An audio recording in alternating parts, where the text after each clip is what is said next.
the soul of rivers deep. Come and wake me from my sleep.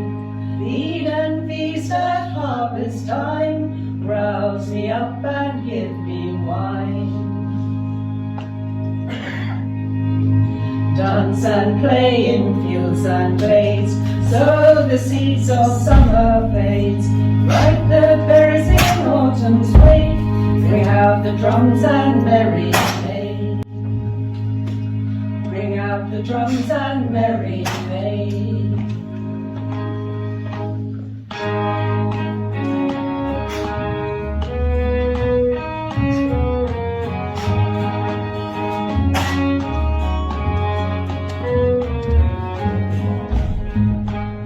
I'm Amy Jenkins-Smith, and I first came to Eskdalemuir when I was 9 months old with my mum and dad, and they were visiting Samueling.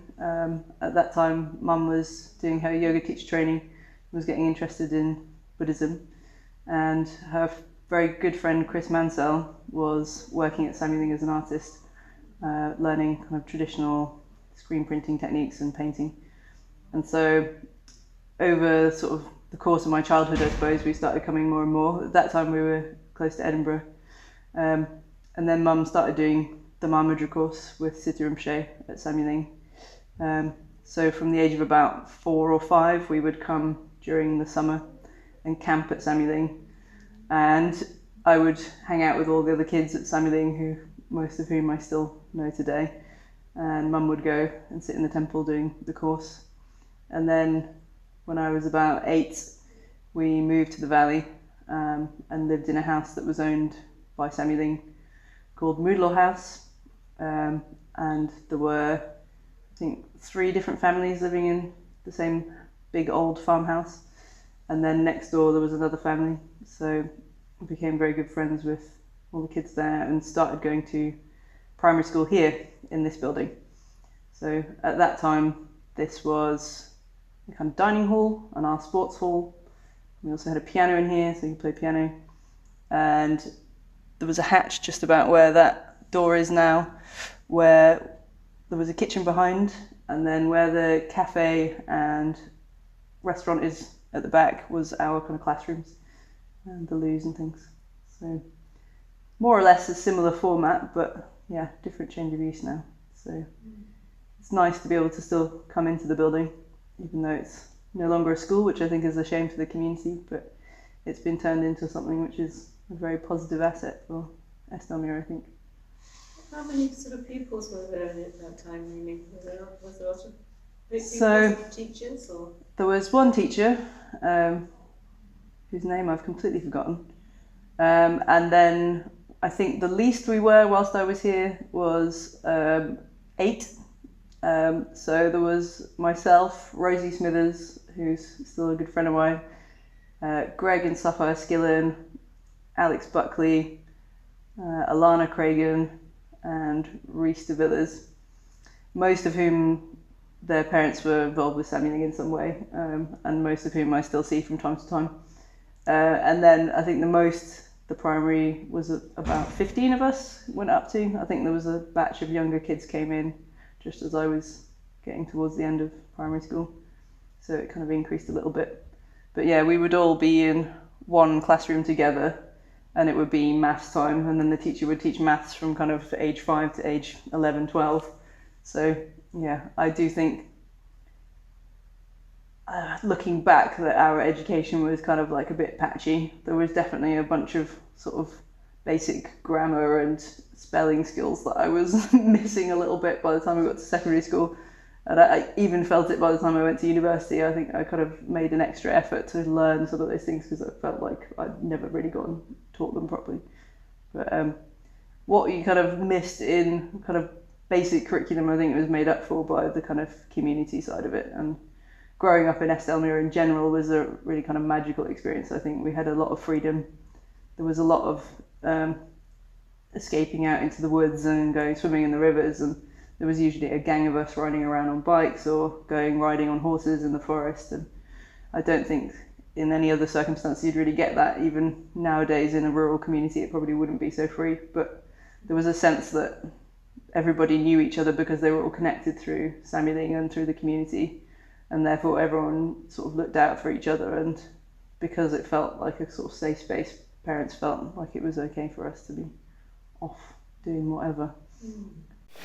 My name's Angie Ball, and I first came to Eskdalemuir I think it was about 1973 or so, and my relationship at that point was really to come to to visit Sammy Ling, I suppose at the beginning of a sort of spiritual quest. And at that time when I came to Sammy Ling the very first time, and it's remained with me ever since, and funnily enough a lot of people have said that, was just coming over the hill into the valley and seeing the wide vista of the whole valley, and it was like coming home. And quite a few people have said that, and my connection with Sammy Ling was a part of it, but it wasn't just that. It was something very familiar about the land and the whole space, as though I had been here other times. I mean, as a Buddhist, I do believe in previous lives, but I mean, even then, it just was quite a powerful feeling. And also the people I met, like I'd known them before as well. So at that time I came for a short visit, and I remember being invited to a party up in the wilds, up the tracks. So part of my experience was Sammy Ling, but it was also the kind of people that were already living in the community, and we had quite a wild party. And shortly after I decided to move up, so I moved from London to a place called Moodlaw, which is across the river from here in the valley. And Moodlaw in those days, it was sort of mid-70s or like late 70s. It was a quite wild place in the middle of nowhere, except there were these barns next door and there were a few houses dotted around. And it was owned by a guy that had bought it and another place called Finnegal with the idea of having kids from the city to have camps and things and to be actually able to be in the country. But it never happened really for him, sadly, but he did let us all stay there for free. So I ended up staying at Moodlaw and ended up doing a retreat at Moodlaw as well, with 5 other people at the various time there. And it was a kind of real sense of being a pioneer. I mean, we were quite young. It was very wild weather most of the time, but somehow it was exhilarating just being out in all elements. We had to walk everywhere. And so we'd walk over to Sammy Ling to the evening prayers and pujas, which was probably a good mile and a half through the little tracks and things around following the little river. But then we'd have to quite often wade across the big river to get into Sammy Ling at the end. Sometimes I'd have waders right up to here. So even in very strong currents, it was quite scary sometimes, but somehow we were quite intrepid, so you did it. And so it was that sort of really exhilarating. You'd go in, you'd sit in the shrine room, do your Mahakala puja or whatever, come out feeling really kind of invigorated, wade back through the river and back to Moodlaw. So it was kind of quite special times. We had a local farmer nearby, Farmer Walker. So I think I was there for about a couple of years, and during that time, in the summer, we had traditional haymaking times, so everybody pitched in and helped the farmer with the hay bales to sort of stack them up. He didn't have all the machinery in those days. And then the farmer's wife would come out and give us lemon barley water and sandwiches and things. We'd sit in the field, just, ageless, timeless really, to do that sort of work all together. So it's a sense of a joint community effort with the farmer, which was really nice. My late father was a shepherd, and he moved to Overcassock in the May term 1948, and he was there for 10.5 years to the November term 1958, which was the normal thing with agricultural workers. Twice a year you could move from one farm to another. When we went there in 1948, I had to walk to Davington School, unaccompanied, because my mother had just had my twin sisters in 1947, so she wasn't able to accompany me to school, so I had walked unaccompanied from Overcassock to Davington School, 2 miles each way, in all weathers, rains, hail, snow. If it was a very wet day, it took a bit longer to get in because I cleaned out all the drains on the way to school. And you probably had to carry, did you have to carry schoolwork with you as well? Yeah, well, there wasn't much schoolwork to carry in those days, no, we didn't get much in the way of homework in those days, very little. But you had to carry your lunch with you, because there wasn't any sort of lunches provided at the school at that time. Everybody carried their own lunch. Later on, when I went to Eskdalemuir School, after they closed everything around 1950 or 51, I'm not sure which, then went to Eskdalemuir. So when we moved to Eskdalemuir, it was actually easier for me because the school car came and picked me up at the bottom of the hill at Overcassock, so I had a much shorter distance to walk. Quite often they would have dances in the village hall, and also at Halloween time there was a Halloween party for the children.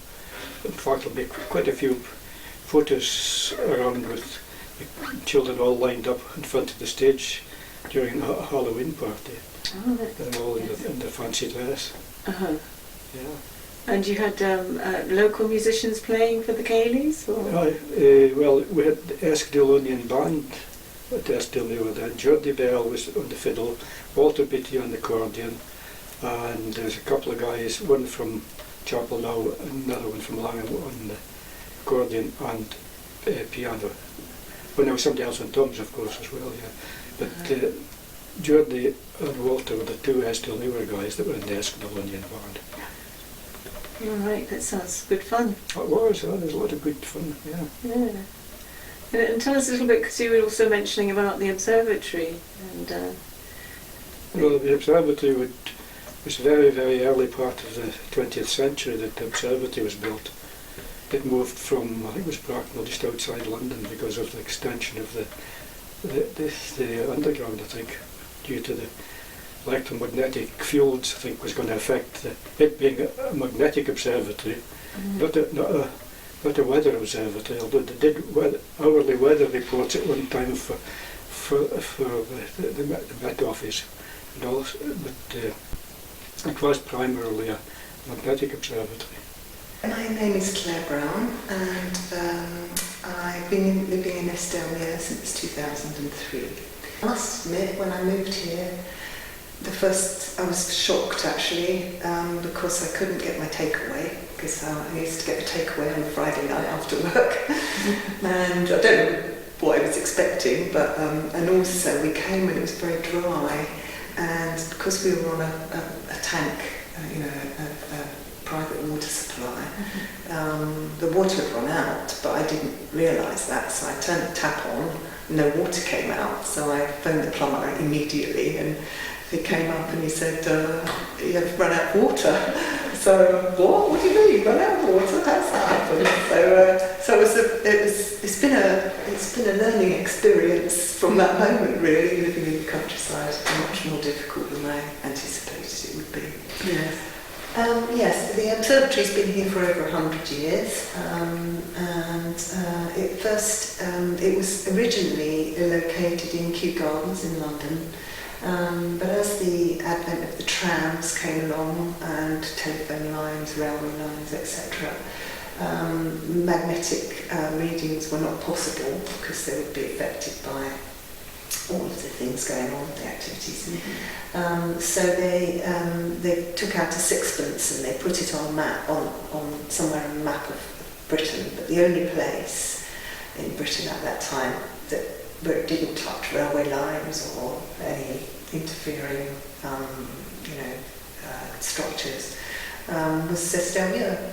So they decided that was the perfect place, and the first sod was cut for the building in 1904, July 1904, and by about 1910 they were making observations here, and the observations have been made from the same place, the same shed,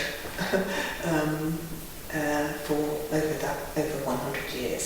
So one of the very attractive things about the observatory is that we've got, in fact, in the world really, we've got the most consistent geomagnetic data from one place. And that's why Eskdalemuir is so highly thought of in terms of the geomagnetic community. My name is David Cartner. I was born at Clark Hill, which is just about a mile down the road from here. Went to this school in this room, was here until I was 12, and then went to Langham. I was Langham for almost 3 years. I was one of the lucky ones. I could leave in Easter. I didn't need to go into the summer because I was desperate to get home to work at home. So the rest of my life was spent at Clark Hill until 2009 when we sold up. So that's a bit of my history for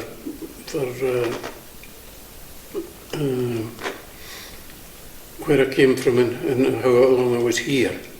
Can you just say, David, did you actually help with the farming during that time? Was that part of what you did? Well, I was helping on the farm long before I left the school.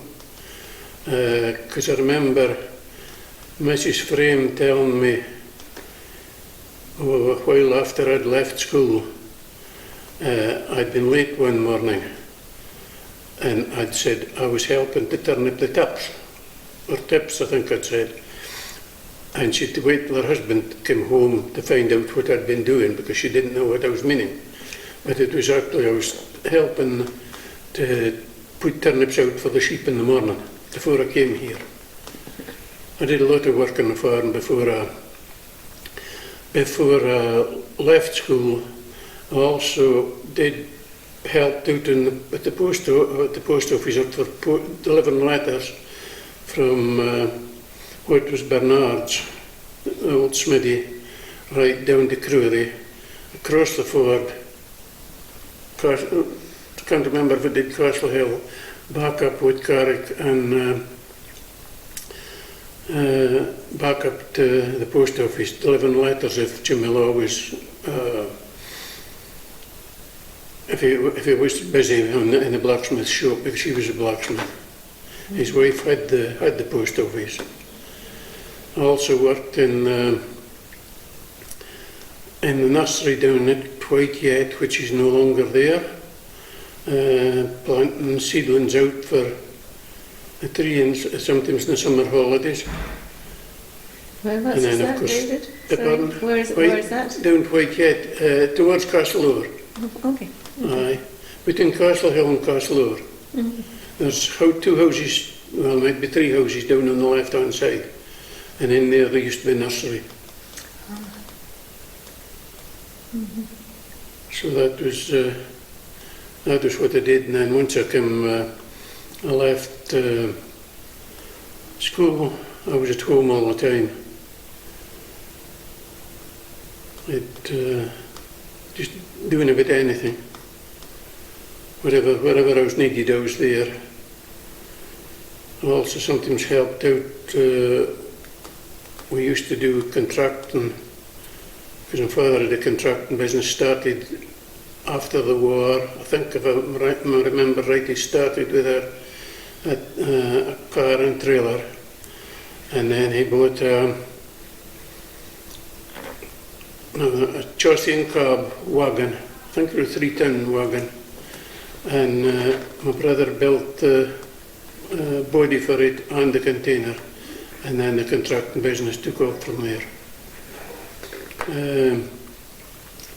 During my teenage years, I was in the Eskdale Young Farmers Club and moved up to the chairman of it at one period.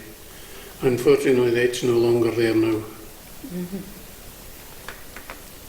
And did you have kind of social events through those clubs? Well, there was a lot of social events with young farmers because there was a lot of, there was some dances, but there was a lot of stock judging. Was at Smithfield a few times, stock judging with the late Mr. Marshiter for Georgefield. He took classes for stock judging and went down to Smithfield and judged, and came second one of the years at Smithfield. Also did sheep shearing competitions and took part at the Highland Show. Well, my name is Christine Jeffrey, and I was born in Carlisle, so I'm a sort of local. But I'm called Dolma, and I'm called Dolma because the Tibetans couldn't say Christine. They would come out as Krushish Trushish. So His Holiness 16th Karmapa gave me the name Dolma Tsering, so I've used Dolma ever since. I came to Samiling for the first time when I was about 24, and there was hardly anything here then. And then I came back permanently when I was 26, and so I went to Akon Rinpoche, who at that time was just around and about like an ordinary person. Trained in art, I got a master's in fine art, and I felt I should be using it for people's greater benefit. And it's a long story, so to cut it very short. He said he'd think about it, and then he got back to me and said, after about a week, and said, you come and you help Sherpa Lamberu, who is the artist at Samiling, master artist in the Kamagadri tradition of Tibet. And so that's what happened, that's what I did. Well, you have a class system in Tibet like you do here, really. So he came from the Hoi Polloi. His family was old and established, and he was put in a monastery when he was very young, about 8 or 9, and he was very gifted in arts, but also particularly in singing, all the chanting. And he learned to be an umze, so you have to have memorized huge amounts of texts and pujas and so on to be able to chant those, but he did that. And he also learned how to cut all those dancing robes that they do, the Tibetan dances with the masks and the costumes. He knew how to cut those, which is something also very prestigious because those brocades were very valuable. And how to make the masks, and then he knew how to dance, so he taught the dancing. And you'd have sort of,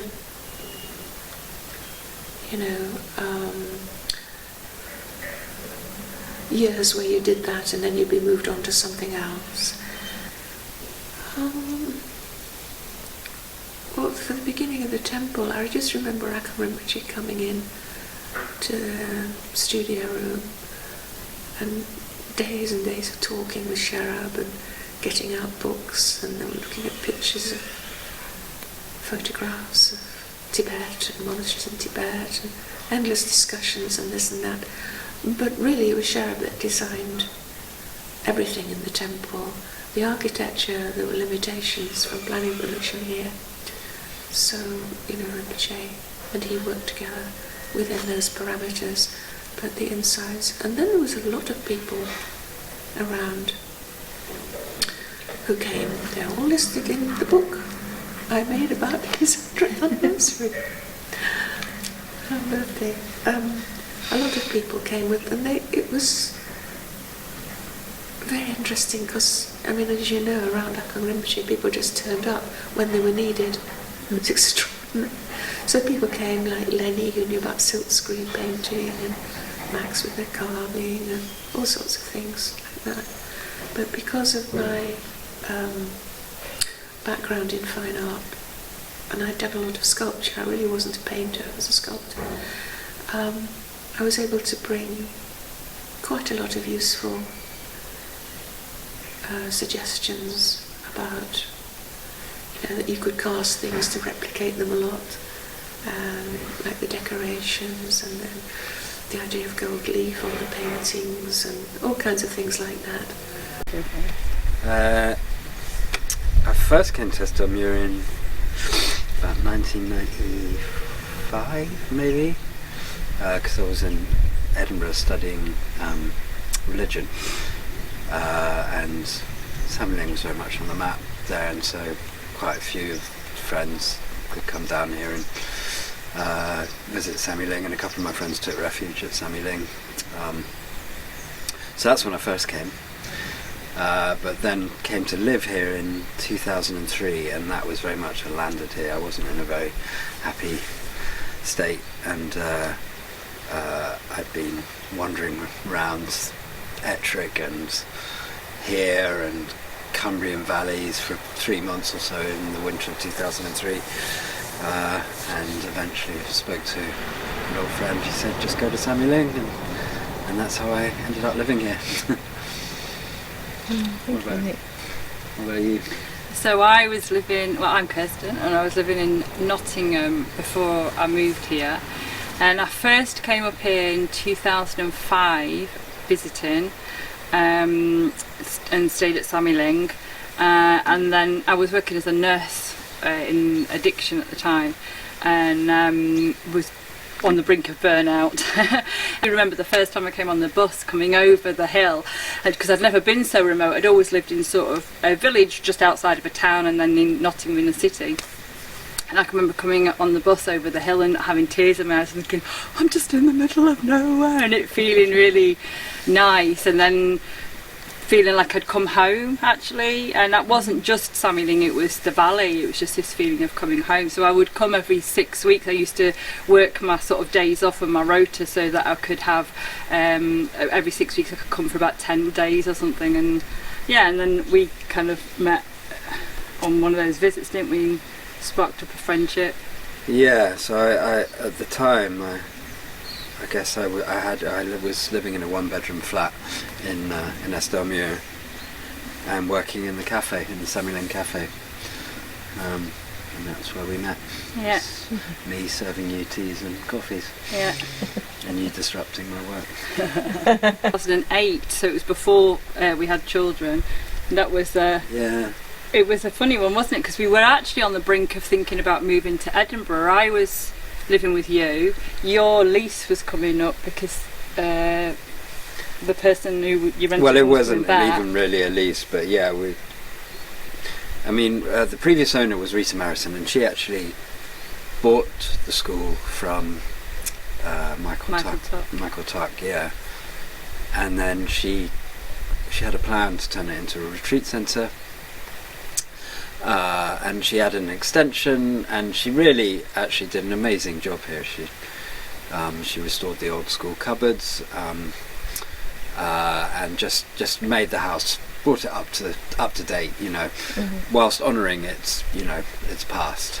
And she added some bedrooms above the schoolroom, so she extended its possibilities of how many people could stay here. And she used to do occasional Sunday music things in the schoolroom, and that's how I met her. And she invited me to come and stay here, to come and play here. So I came to a few of those. We had the choice of here actually, or Jock's Stables Cottage, and that was this was on the market to be sold, but they were going to sell What Carrick at some point, so we could go to either company. This was. But for I rent. was really keen to go back to Traquair, to Yeah, live somewhere, yeah. either in Edinburgh or Traquair, preferably Traquair. But anyway, this came up for rent, didn't it? And yeah, so we were at a festival, and George, what's George's surname? George, Rebecca, and George. Yeah, George. Anyway, you know what I mean. He rang us up and said it's for rent, and so we rang Rita, and she was like, yeah, come and see it. So we came on the Monday after the festival. She showed us round and agreed to rent it to us for £40 a week. Oh. I know. 5-bedroom house. She was really happy for it to be a business or do whatever you wanted, but I mean it still was on the market, wasn't it, at that point? And it was or no, had she taken? Oh, I don't know. I'm not sure. And then so we agreed it, and then a week later the phone goes. It was like my last week in the flat, and the phone goes, and she was like, Nick, I really like the idea of you and Kirsten coming to live here. I think you should buy it. And I was like, well, Rita, we haven't got the money. She's like, it doesn't matter. I think you should. Well, I'll take whatever you've got. So that was 2008 that we bought it, and Finney was born 2009. And then Jazz, 2011. Yeah, 2011. Yeah, so that was why I wanted to live closer to Edinburgh, because for music there's obviously not much work around here. But this presenting itself with the schoolroom, actually we rented the school side of the house to make money, because music doesn't pay particularly well, and Kirsten gave up her nursing and To be a mum. to be a mum, and you carried on doing other jobs. We did Airbnb, didn't we? I used to do a bit of cleaning around about, and then we did Airbnb. Well, we had long-term rent sometimes, depending on, sometimes there were people in the valley that just needed somewhere to live, so we would long-term rent, and then otherwise we did Airbnb, so cleaning and more cleaning, really, wasn't it? Yeah. For quite a long time we did that. Yeah. That was a good sort of income, really. So that actually was sort of bread and butter, along with the music, and I busk in Dumfries and Carlisle and Peebles, and eventually started teaching in Peebles. But then saw, obviously this was ideal for a musical life because of the big schoolroom, but we were dependent on the income from there. But eventually started doing concerts in their house concerts, and then saw the potential of the old Davington Church, which is behind the wood just here, as a potential music studio. And there was a hole in the roof, so we and it wasn't being repaired, so we felt that our neighbours might be open to selling it if they weren't repairing it, because they're farmers, but they were in their 80s, so we thought maybe they were just sort of winding the farm down a bit, which actually wasn't really the case, but they were willing to sell it, and they sold us the church, and that was the plan, to turn it into a music studio. But then the pandemic happened, and my mum died, we inherited some money, and then suddenly we didn't really need to do the Airbnb business anymore, so that became the studio, and now we have a church without a roof on it, and no access, and I'm not quite sure what to do with it. We will develop point. it, but we're actually doing works on the house here, and so that project has stalled. But it is really lovely, because like the Reeds, who were the other farmers, agreed to sell us the other half of the wood. So we now, and the school, and a patch of wood, which if you look at the Langham archive from 100 years ago, there's a photograph, and there was a full village here, with an enormous vicarage. It's a stunning photograph taken from the other side of the valley here. What's it called up over there? Dunfermline. And you get to see what Davington would have looked like. Now all that's left now is the farm, and here the school and Davington Cottage. And actually in the photograph you can see the observatory as well, actually. So I'm Lara Porter. I moved here in 2001, and that was post Foot and Mouth. So we came up here to manage an estate for Lord Tanlaw, so we managed that for, I probably did 15 years managing it. We turned it organic. It had 6 holiday houses on it, which we then converted and made them into long-term lets, because we felt that the valley was dying with it all being on holiday houses, so we tried to encourage people with children to move into the valley. At that time my son was about 3, and we came to the school for mother and toddlers, and that was my first introduction to the old school, and it was lovely. So because the farm was further down the valley, and because I was organic, I kind of had a foot in the sort of Buddhist, and also in the farming, but I wasn't really proper farmer because we were organic, and we weren't really proper Buddhist because I wasn't really proper Buddhist, but I could mix in both circles, so that made it really easy for us. And the valley was there was very much a divide between the communities of sort of the Buddhist community and the sort of people that had been here beforehand. But I never really got involved in that. I felt it was really important that we were just all together. So it's a beautiful valley, my first, it is a lovely valley, and it's full of all the prehistoric sites, which is what really excites me. So, yeah. My role, I've been here sort of 2.5 years, and I came as operational development manager. I got the job, although I kind of was the only person sort of suitable, I think. But I didn't have all the skills for the post, but they were willing to give me a shot, the board, so I came, and I think it's been challenging. It has periods of being very challenging and then periods of being extremely good. So the challenging times are when you're getting funding applications in, or there's, you know, people are poorly, or there's no electricity, or, you know, and things like that. So, but as a whole, we've had more activities for people to do. I feel that the thing I've brought maybe is the glue for the community. So I don't see myself as a manager, because I'm rubbish at managing anything, but I feel that I'm a people person, so I hope people come and they feel that it's theirs, and then they take ownership of it, and then they then grow and use it and make it the hub that it's meant to be. I came post-COVID, Right. and I don't think, I mean, I can't really speak for things how it was before, but I think the hub has changed dramatically since before COVID. Right. And it didn't, I think the community all pulled together and sort of set up their own little networks. And I don't know, you know, and I think the hub would have been instrumental in that, you know, the people within the board and things. But because I wasn't here, I didn't really have much impact. You know, I was marrying people in Gretna at the time. Nice. So I missed that out. Well, I'm married. When we came, there was my late husband, John, my son, Andrew, my daughter, Lindsay, and myself at Glendarg. Lots of locals call it Glenderg, so it's either Glenderg or Glendarg.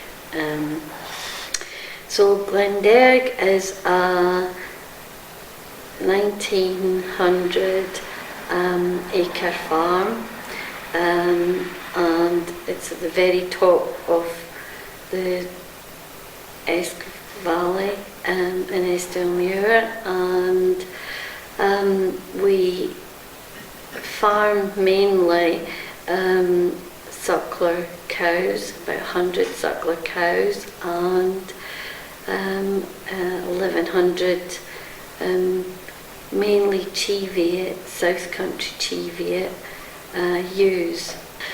And well, my experience of coming to Eskdalemuir is I really feel that I'm so privileged to live in such a lovely place, lovely farm. So really just in the hope that generations will, you know, come to live here and stay here.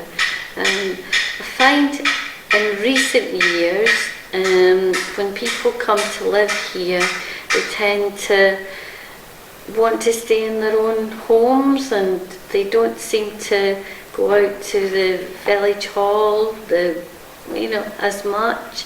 I'm maybe wrong in that, but that's the feeling I get. You know, they don't seem to want to come into the community and be part of the community. I have been on, and am on lots of committees. Been on the community council. I'm secretary of, people call it the village hall, but it's actually the ESMP hall, which is the ex-servicemen's public hall.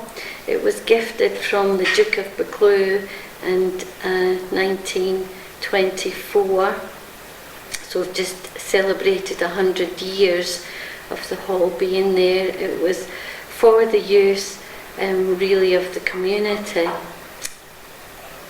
What else will I say? Can I just ask you, May, when you talked about people not engaging so much in the hall and community, do you think that's something that's changed in recent years, or was it like that when you first arrived? No, when we first arrived here, you know, there would be, well, the school was open at the time, so this hub, which is a wonderful place now for the community, it you know, the hub wasn't here then, so it was really just the village hall that would do Sunday afternoon teas. And going back even further back, there used to be dances. People used to come, I've been told, people used to come in bus loads from Lockerbie, Ettrick, Langham, all over, really. Well, my name's John Chinnery. I was an undergraduate in London University, going through that, and then postgraduate.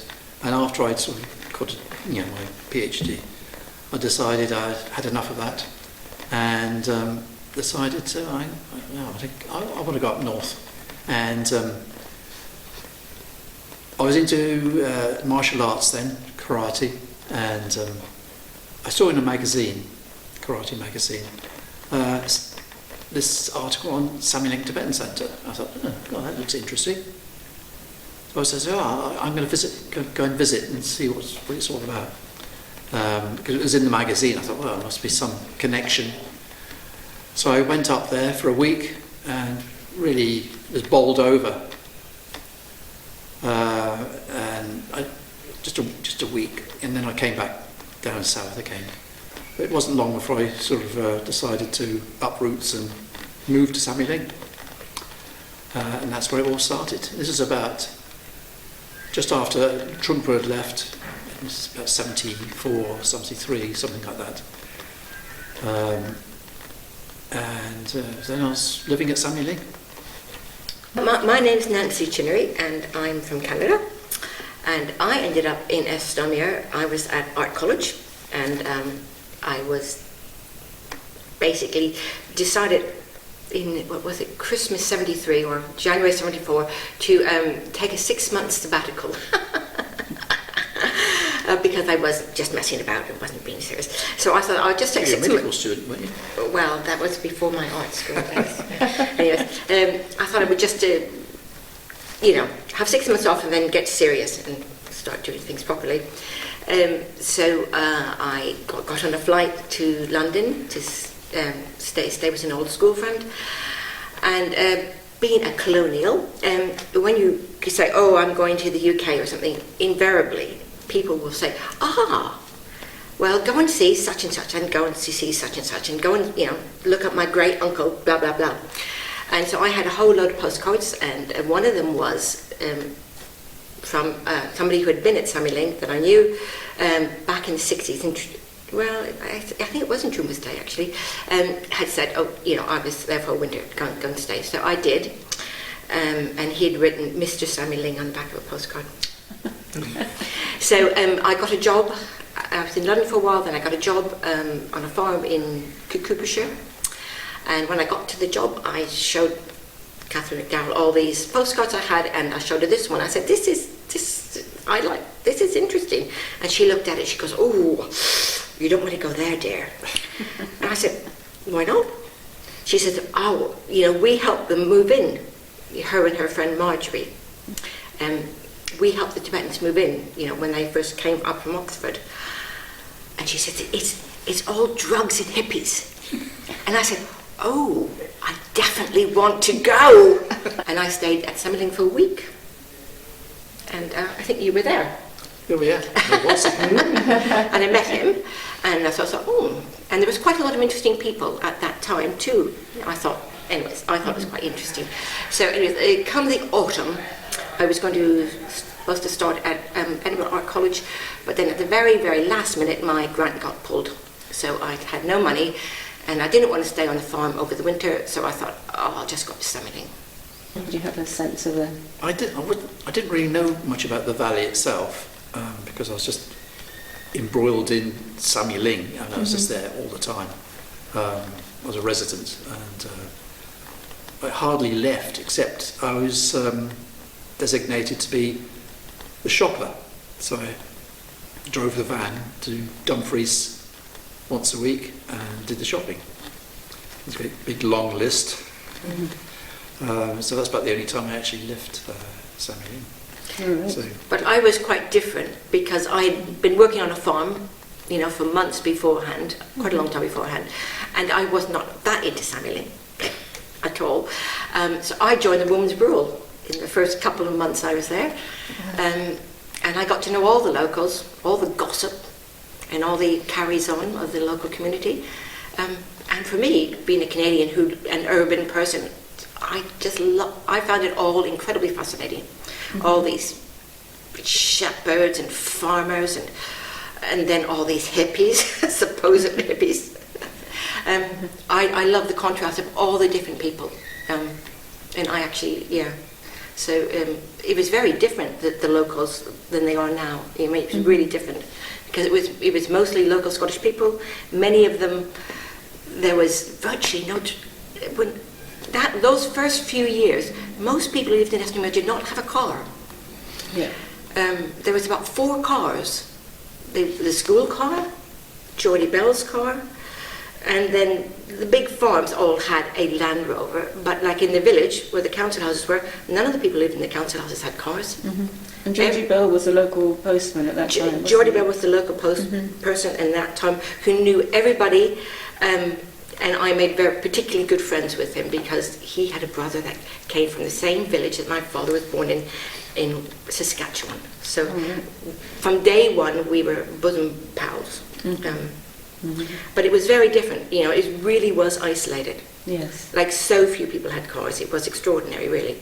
And so there was no bus? There was no buses and nobody had cars. Sammy Lynn had a Land Rover and a van, and that was it. And so you wanted to go anywhere, you literally had a thumb, you know, hitch, or bum a lift with, you know, one of half a dozen people to get out. And we moved on until 91. yeah. And then we moved to Linwood, which is the old post office. Geordie Bell had died in 1988, and his sister carried on as long as she could on her own. But she was in her 80s by then, Jeannie Bell. And then she went into a home, and then very soon afterwards, you know, she had to sell the house. So we very luckily managed to buy it. Yeah, miracle. It was a bit of a miracle. And so we did it up, and we've been there ever since. And then we'd been there for about 3 or 4 years. After Jean had gone to Langham, the post office shut. It had been a post office since 1930. I can't remember if it was 32 or 35. Geordie and Jean had it as a post office then. So I think it had stayed as a post office until Geordie's death, I think.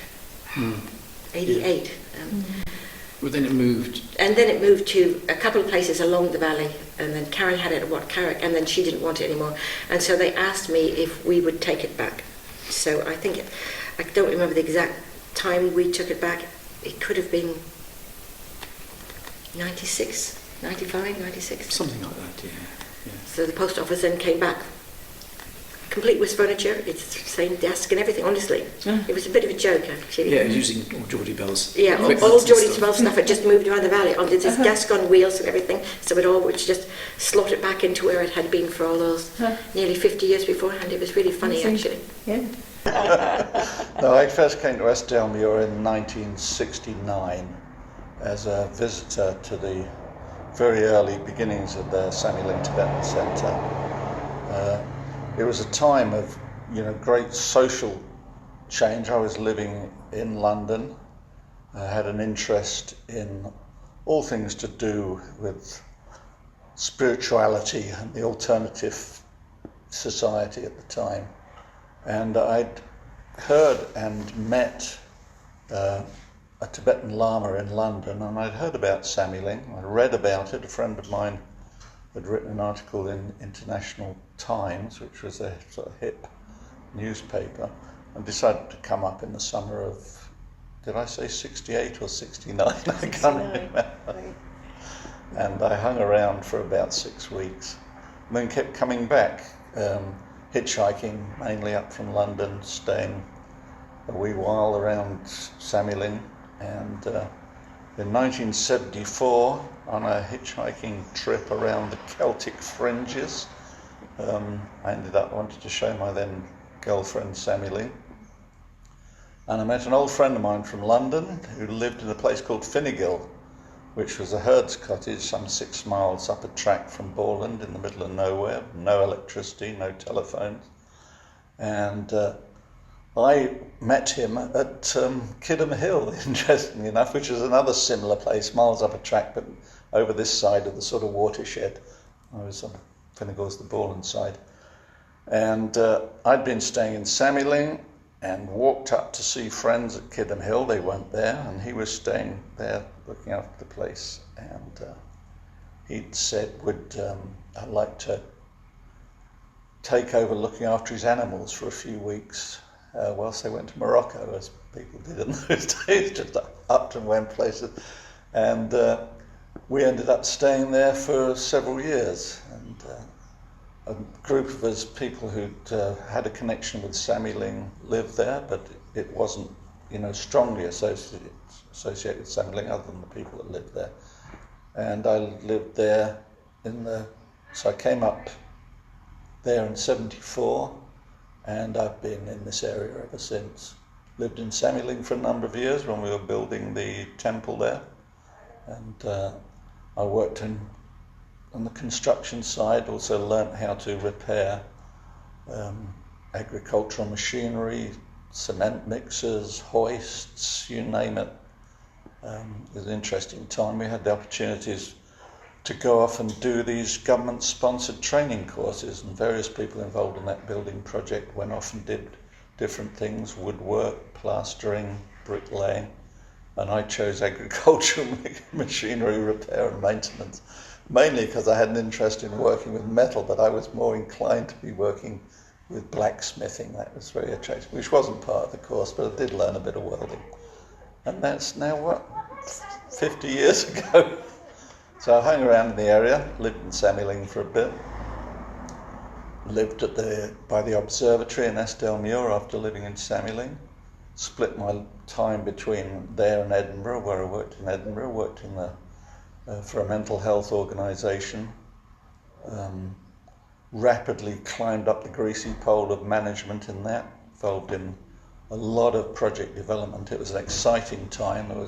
All the big hospitals were closing down, and there was a lot of short-term funding available for developing things in the community. I've always had an interest in community activity and community things, and had an interest in mental health, mainly fermented through Sammy Ling and meeting people who were dealing with mental health sort of difficulties. And we moved to Todshaw Hill, which is just in Eskdalemuir, just in the parish of Eskdalemuir, right on the border with Hutton. No, not Hutton, North Milk, which is Borland is part of North Milk. And in Sammy Ling, I got involved with the community council in Eskdalemuir for my sins, which I've been involved with for about 40 odd years. And that played quite a key role in the establishment of the hub, with two hats on, one as a member of the community and another as to the community council. That there was quite a lot of concern that we'd be really isolated without a primary school. And it had an important social function, not just in the education of children, but as a place where people who lived in a fairly scattered community had at least one place to meet, albeit at the school gate or at parents' nights or sports days or those kind of things. And I saw that it had a very important social function other than just the education of children. Around that time, we'd lost the pub. Well, actually, the pub had gone a number of years before. That little shop that Mrs. Young had gone. The village hall was not a popular place for informal meetings. It didn't offer the opportunity of informal meetings, and I thought that was quite an important part of the sort of social assets of a community, as a place to meet informally. Pubs obviously got that. Got that asset. So anyway, this school consultation came along. The parents and the community council objected to the school closure, saying that it was necessary to keep it going. And about a year later, it came up again. The numbers had just fallen through the floor because there were no kids being born in Eskdalemuir at that time. We were all moving on into later. My peers were all moving on into later middle age, you know, and they'd had their kids, and you know, kids had grown up, moved on. Other people weren't coming with young kids. One of the disincentives probably was there was no school, but also the whole property market had changed, and Eskdalemuir had been a place of relatively affordable property, but as we moved into the 20th century, 21st century, people were much more flexible in how they worked. Some people could work a long way from their workplaces, internet, all that sort of stuff. And house prices went up considerably in that period. And I'd had quite a bit of experience with setting up projects based in the community in the area of mental health. So I knew the ropes, if you like, and I knew how to access grant funding.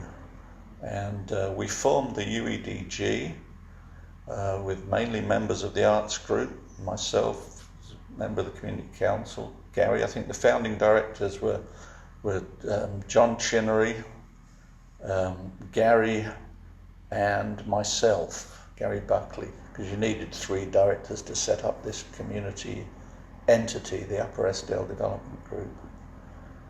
And we put in for some funding through the community council to do a sort of consultation and I think it was like a pilot study to see whether there was any mileage in having this asset and whether it would be used, etc.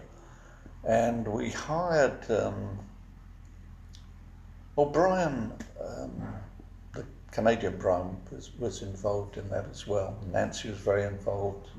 Bella, very involved. And we got somebody through the council, I think it was Mary Telford Jammeh, came up to do a public consultation exercise for us here.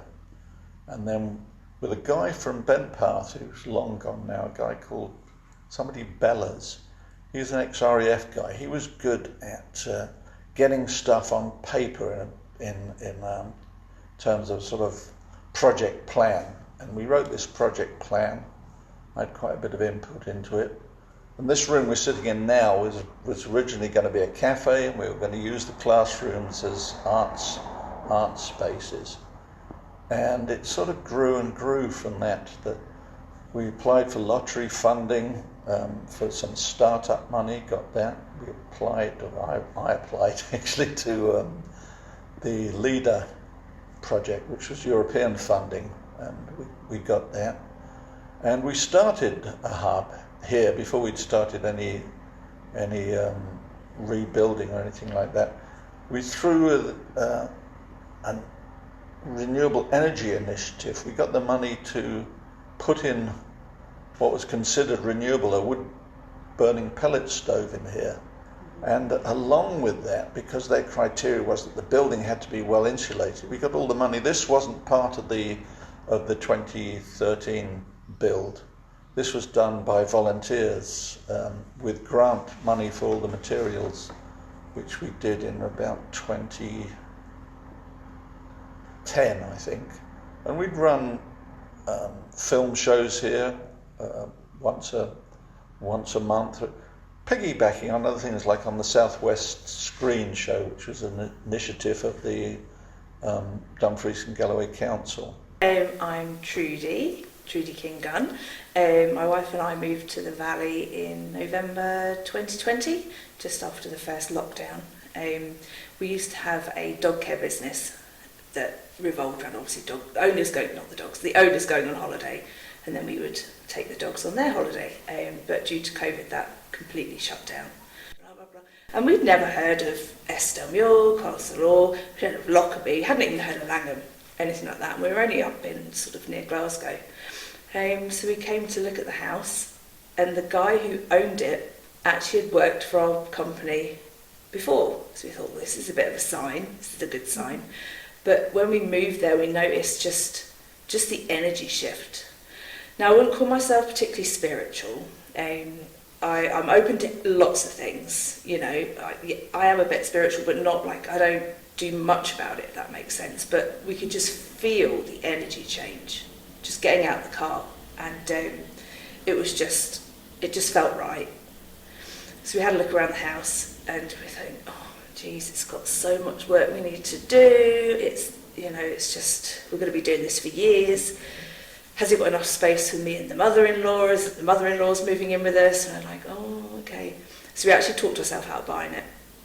And then as we were leaving, Angelo was opposite, and he lives opposite us, and he turned around and he was like, hi. And we're like, oh, hi, how are you?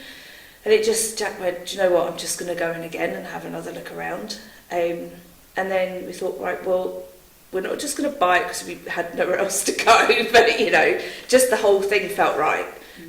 So yes, we put an offer in and we moved in November 2020. Thank you. So it was more the atmosphere, the feeling, or was there anything else about the valley that struck you at that point? Just how beautiful it is, and the fact that we'd never heard of it or been this way. And it was funny because the route the sat nav brought us, it brought us off at Moffat and brought us all through like the back roads, and I could see my mother-in-law eyes are sitting in the back going, where are we going? That again it just built this excitement of where are we going to end up. And as we sort of drove, we came in here and drove sort of past the church and everything, so I'd never even seen the hub or knew it was here or anything like that. And then got to Castle Law and we were like, it just feels, even the abandoned house next door to us, which obviously we found out very quickly was abandoned because it looked abandoned, didn't put us off. You know, it was a mess next door, but we just felt like everything was just right for that house, for us to be there.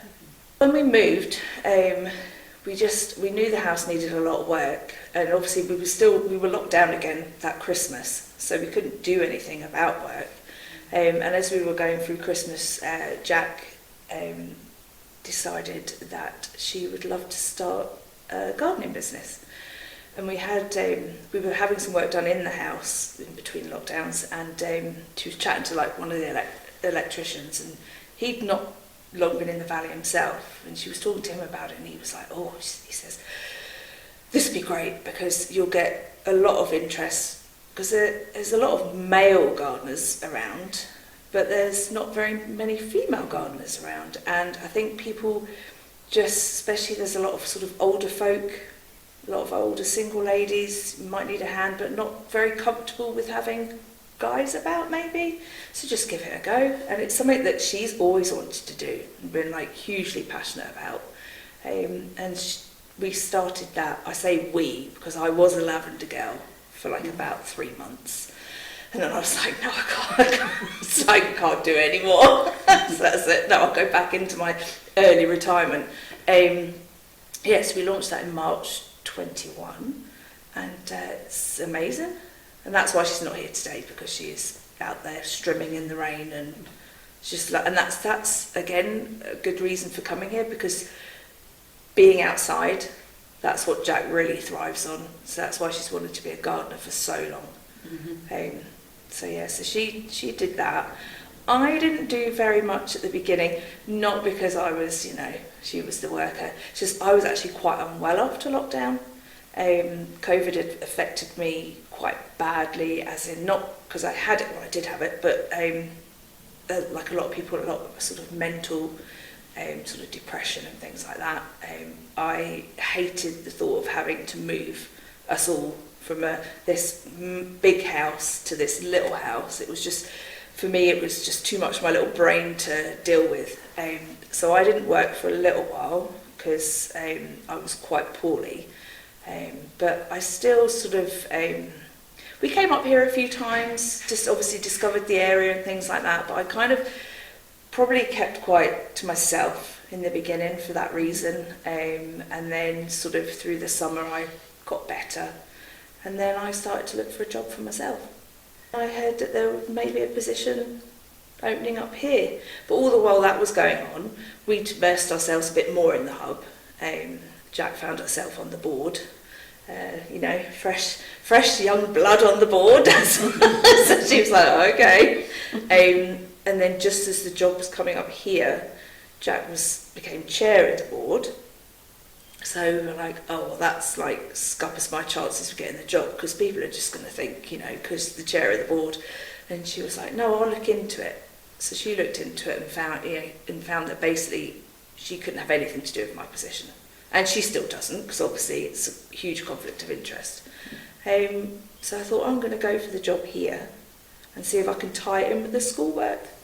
20 hours a week, started, that's what I'm on. So I was lucky enough to be offered the job after the interview stage. And I've been here, this is my second year here. It's a 3-year post, so I'm going to have to start looking for funding to continue. But I've seen a lot of changes here in the since I started. Just sort of, because obviously the hub coming out of COVID was a difficult stage to get sort of it back up and running, the kitchen up and running, things like that. So I hope I've made a difference working here. I feel I have, and I really enjoy working here as well. My name's Naomi, and I grew up in the schoolhouse, which is next to what is the hub now, but it used to be the primary school of Eskdalemuir. And when did you first come to the valley, Naomi? I think I was 12 or 13. That Right. could be 86. 86, gracious. No, or 84. Hold on. Where are Roughly we? about that. Yeah, Yes, that like, sounds yeah, about yeah. right. I think so. Or maybe 84. 84. And you came from the city, did you? Came from London, Gosh. yeah. So how was that then, your first impressions when you came here to the valley? So first impressions was horizontal rain, really, really cold, and a long way from anywhere. And I'd never seen anywhere which was as remote as this. This was really remote for me. I remember driving from Lockerbie to Eskdalemuir, and we used to come to Sammy-Ling, that's right, we used to come to Sammy-Ling for our holidays for a few years before we moved up. So I was used to it, yeah. But it was that long drive, which felt like a really long drive from Lockerbie to Eskdalemuir, and the rolling hills, and it felt very remote. And it was always horizontal rain. I was quite excited, actually. All right. Yeah, okay. I know it was less people, but I was quite happy for the change. It was a complete difference. So Yeah. It was kind of, everything was a novelty for me and new. Right. And so in what way did you find it a novelty? What were your Like, for example, seeing experiences? people make fires. I'd never seen anyone make a fire. Uh-huh. I'd never even seen a coal.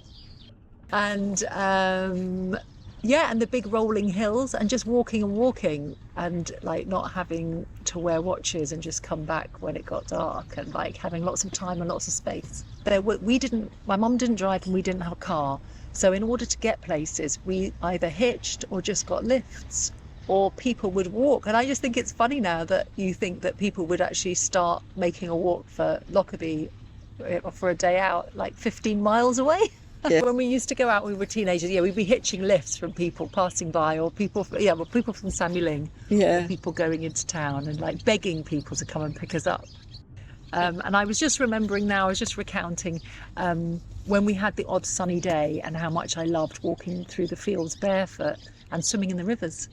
Yeah, And it became like a really big thing, when it was sunny, everyone would go out, wouldn't they, to swim in the rivers. To swim in the rivers, Yeah. So I feel like everything changed. In my experience of coming home from being away and coming back, is that everything changed when the bus came.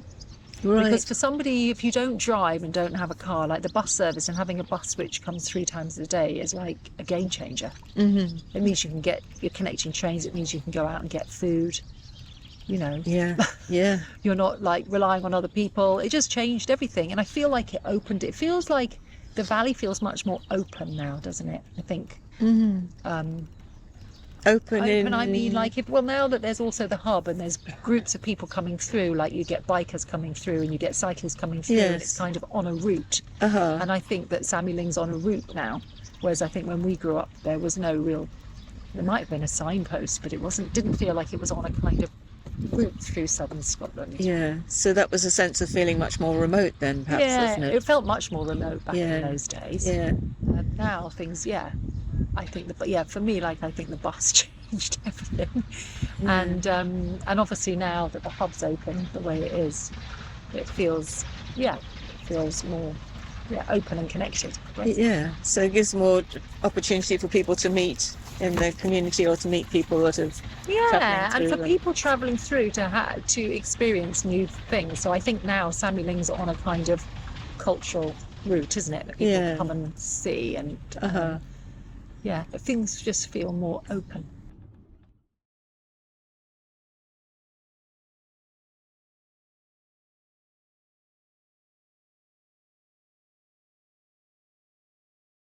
Do you notice the difference between in the valley, or perhaps the environment, between when you first arrived and how it is now?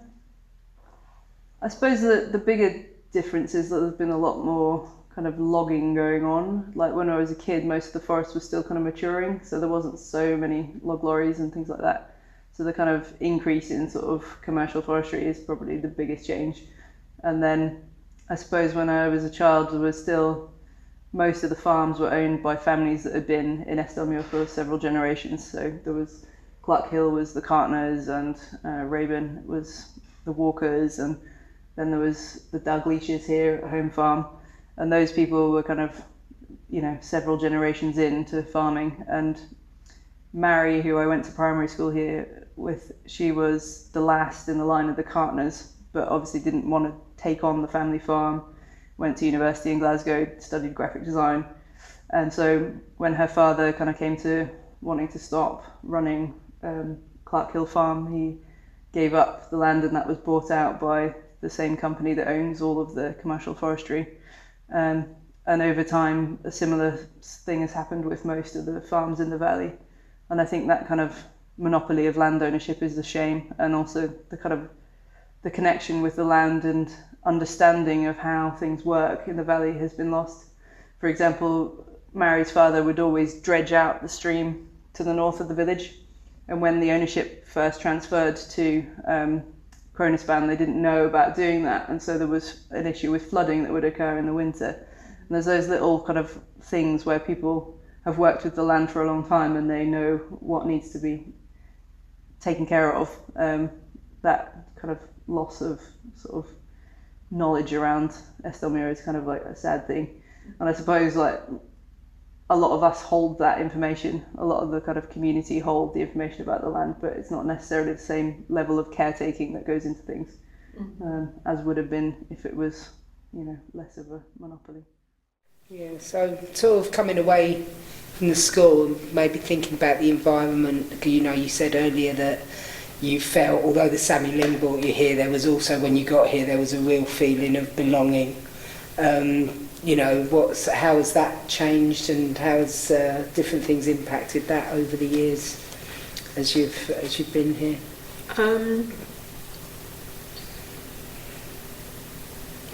I think it's changed hugely.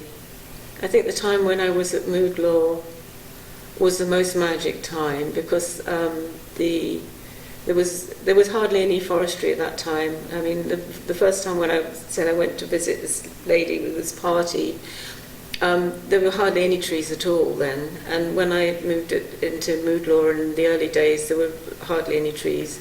So the forestry has kind of crept along over the time I've been here, really.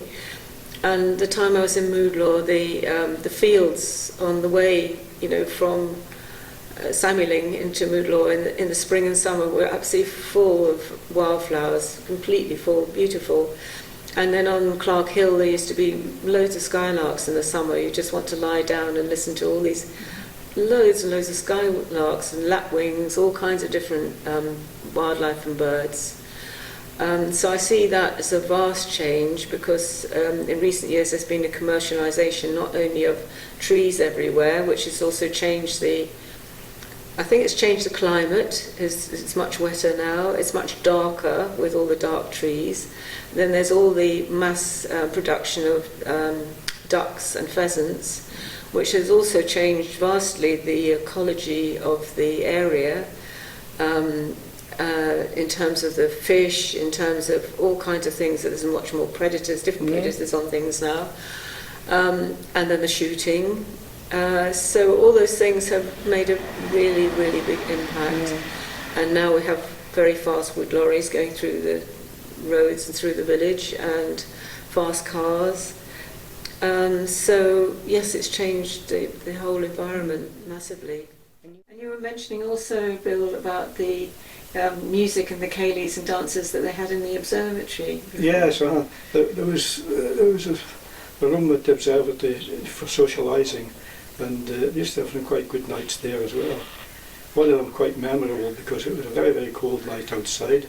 Inside, as the evening went on, it got very, very hot, and it was a tiled floor. The tiles started to sweat, and people started sliding about on the tiles, and if they fell, they got a bit messy. That was a memorable Ceilidh that night. Well, how do you see the difference now then, Bill, to Eskdalemuir Valley to how it was when you were there? Do you see a lot of changes, and what might they be? Totally different. At that time, there was only 2 areas of afforestation, which was Castlelower and Twigleys, which were planted immediately after World War II. And when we went there in 1948, the trees were only sort of this high. Mm-hmm. But the rest was all sheep farms. So there was a complete difference from what you see today, with most of it in afforestation now. Mm-hmm. Yeah, so that's the main obvious difference. The biggest difference is the fact that the sheep farms have almost disappeared, yes, and forestry has taken over. So Claire, have you got a sense of how your work and how the valley in general may have changed since you arrived, or any changes that you've noticed? I haven't noticed any particular changes, if I'm honest. I think the community hub has made a big difference to the valley, and there were obviously people who felt that it would never work, and I think the fact that people grasped the nettle and went with it anyway, should be congratulated, really, because it's made a big difference to the number of activities and things that we can have access to. Whereas in some of the bigger cities you wouldn't have access to a lot of the things that we have access to. Mm-hmm. And so I do think it made a big difference having the hub, and it meant that people from every part of the community could come together, as opposed to farmers doing farming things and Sammy Ling Monastery doing Sammy Ling Monastery things. This is a sort of a creative space for everybody. Not really. Apart from the services being not eroded as such, but schools closing and all the things that made country life or formed a community have sort of been eroded, but I feel that other things have taken their place. Mm-hmm. So I don't feel that it's been detrimental or as detrimental as it could have been. I suppose the only other threat would be an ageing population, really.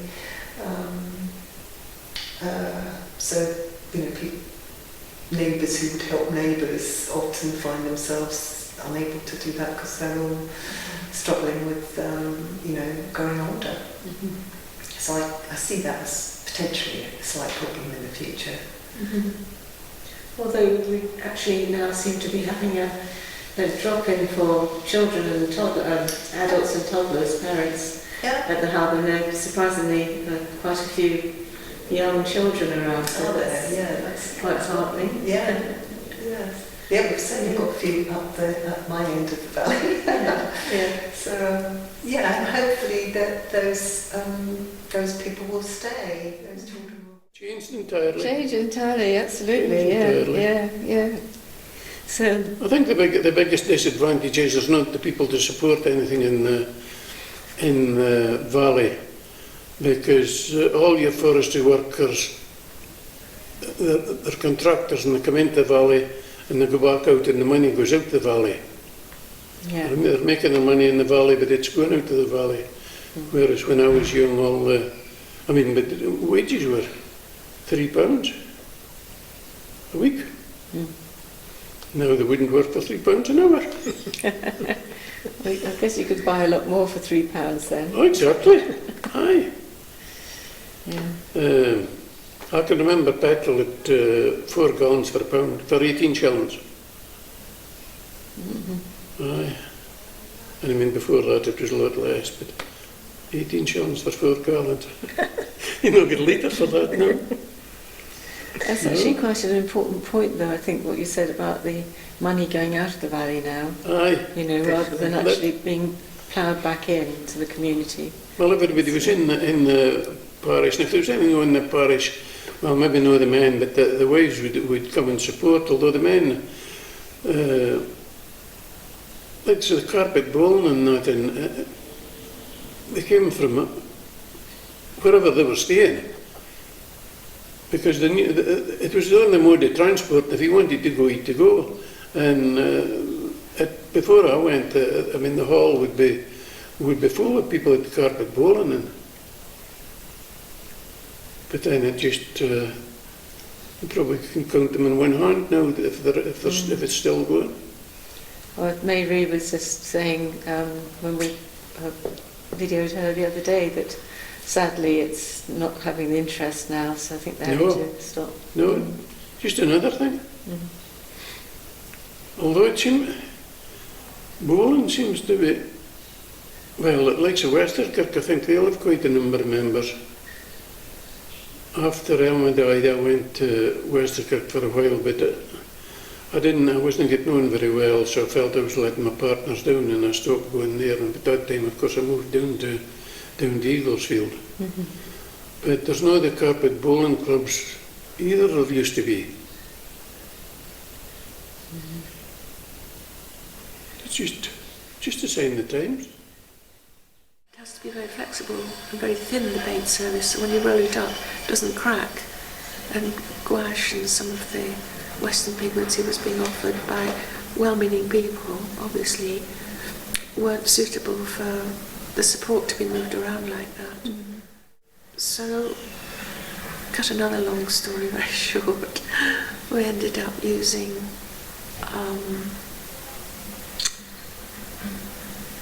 paints. I think we used this. Yes, we used acrylic, but not made. We made up our own.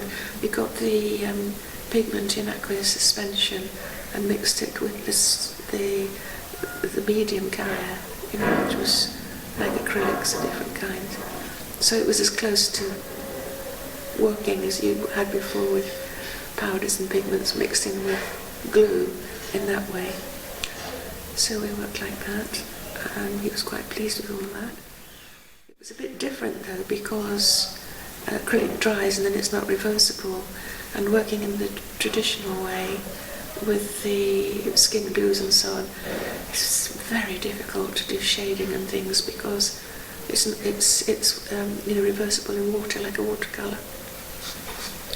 So there was adjustments there, and of course when it came to be a lot of people painting the big donkas for the shrine room, it was much better because people would never have been able to cope with the traditional way of doing things. It was too difficult. They're coming in and only having a short term before they started. Yeah. So yes, you'd paint your painting, then you'd cut it out of the frame, and then you'd frame it in the cloth frames. I learned how to do that, and there's different proportions of how you do that for different monasteries and different styles and all that sort of thing. Have you noticed any radical changes, or how does it feel now? We've got just a few. Well, definitely the roads is the thing that I noticed the most, how busy they are.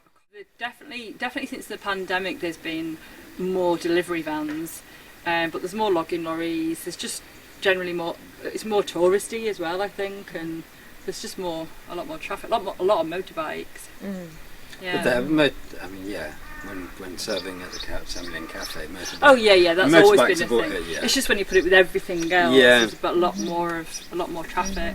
Yeah, like on the in the week I wouldn't walk the dog on the road up here. I'll only on a weekend take him up the road. It's too busy. And even with the kids with bikes, you'd think it's the perfect place for learning to ride your bike, but actually when they were little, they used to ride, maybe it was only on a weekend, they used to ride up and down and I'd squirt them with the hose pipe in the heat. They'd ride up and down, but generally they don't bike up and down here. The bikes are all sort of rusty in there because that way there's a lot of corners and it would be quite worrying actually having them out on the road. So that is a real shame because it's such a beautiful area.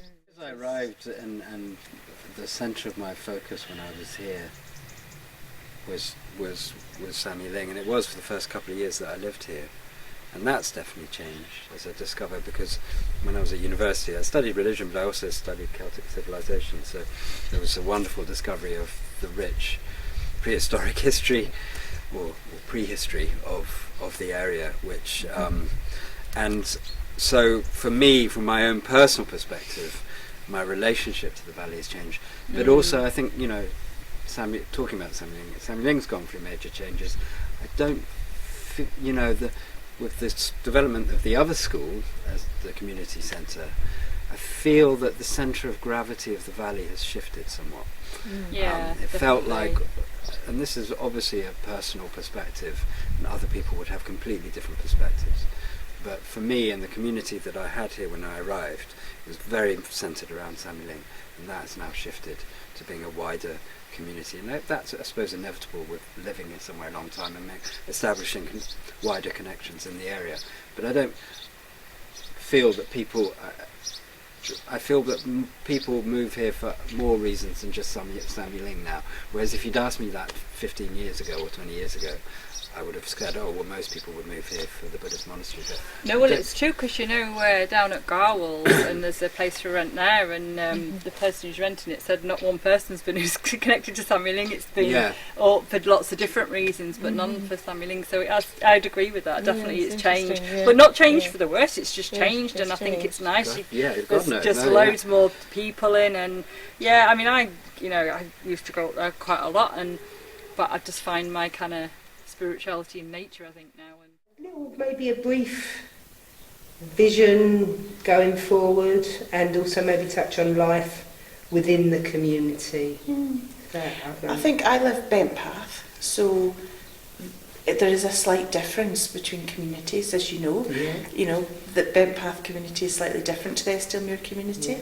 Eskdalemuir people go more towards Lockerbie for their shopping and things, whereas Bentpath go to Langham. So it kind of splits us that way a little bit.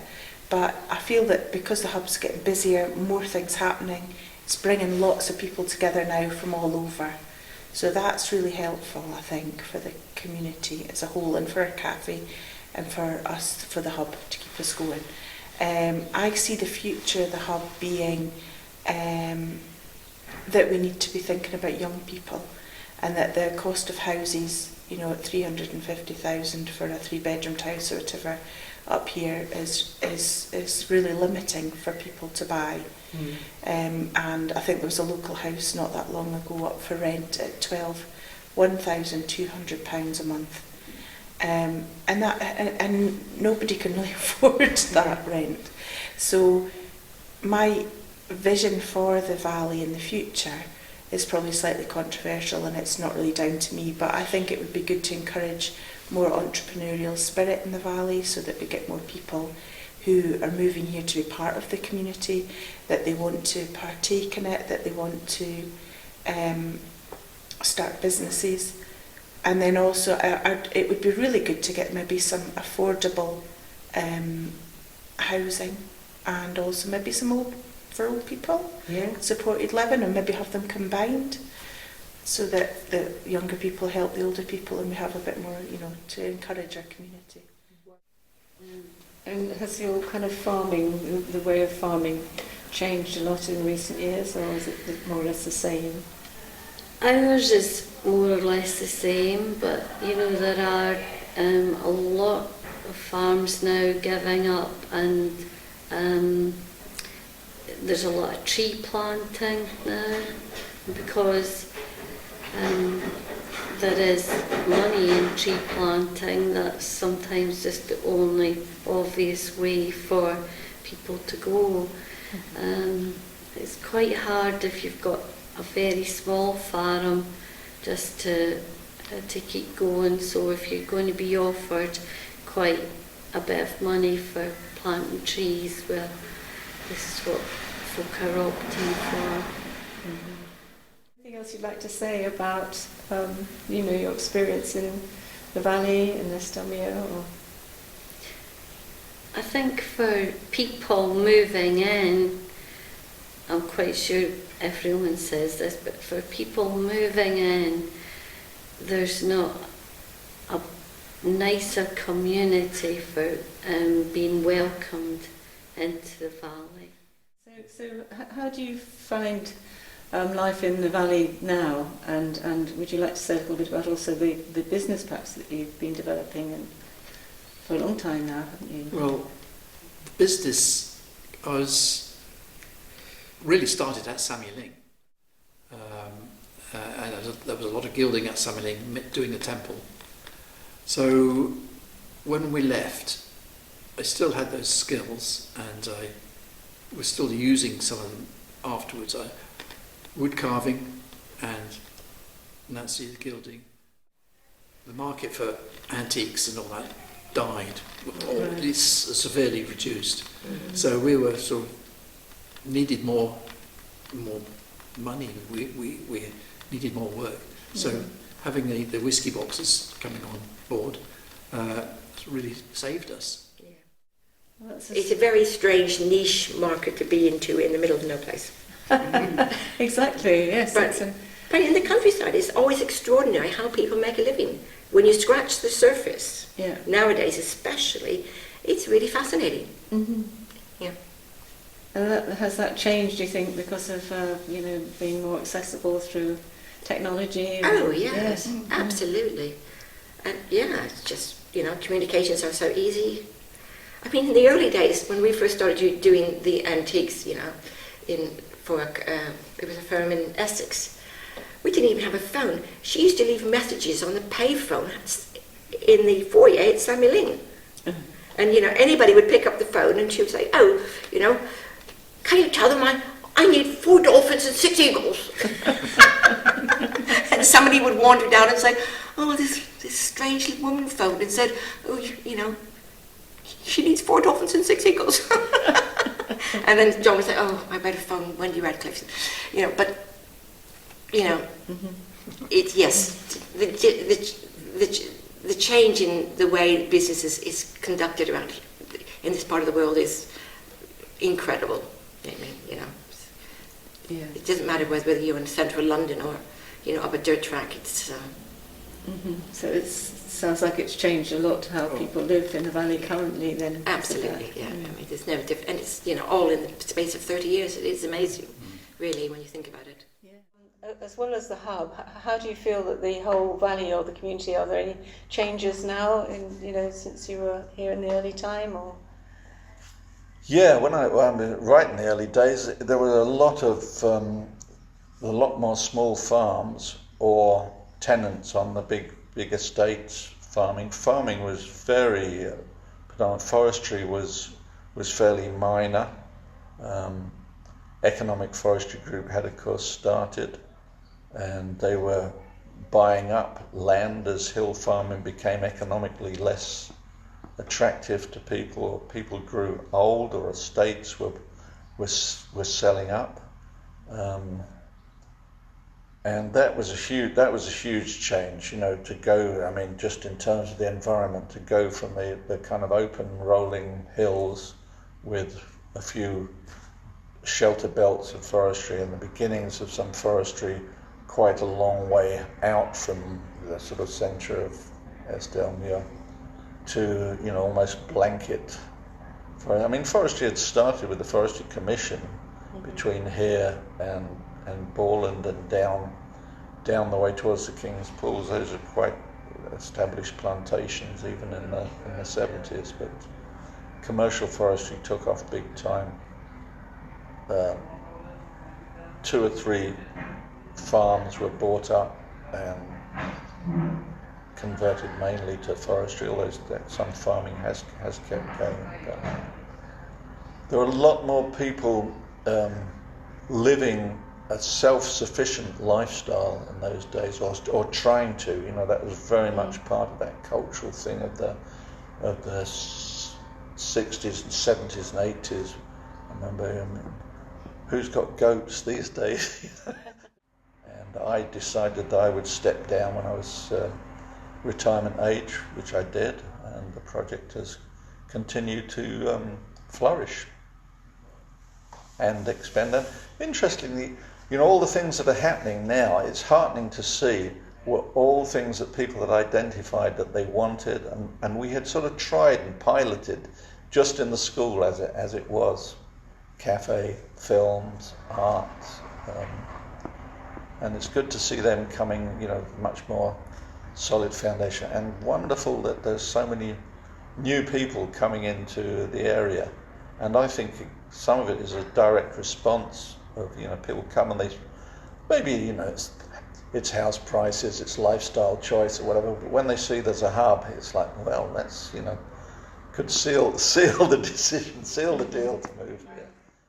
So what do you find particularly inspiring about the community, or maybe difficulties, or and also I just think, how has it developed over time? I think we're quite a resilient community, and there's a lot of, if you want help with something, there'll be someone in the community that can help you. We're such a kind of diverse but clever bunch of people, you know, whether it's handy stuff, whether it's counselling, whether it's just an ear to anything. You know, we're quite, everybody sort of works well together, and especially sort of these days when you've got to think about the future and you've got to future-proof the area. Yes, the hub is like the community heart, but the community is important anyway, and it's got to be important that we can keep it going, keep ourselves resilient, and just all sort of work closely together and stuff, because we are a diverse bunch in Eskdalemuir. We've all come for a certain reason or other and found ourselves here, and I think that's what I quite like about the place. Is everyone's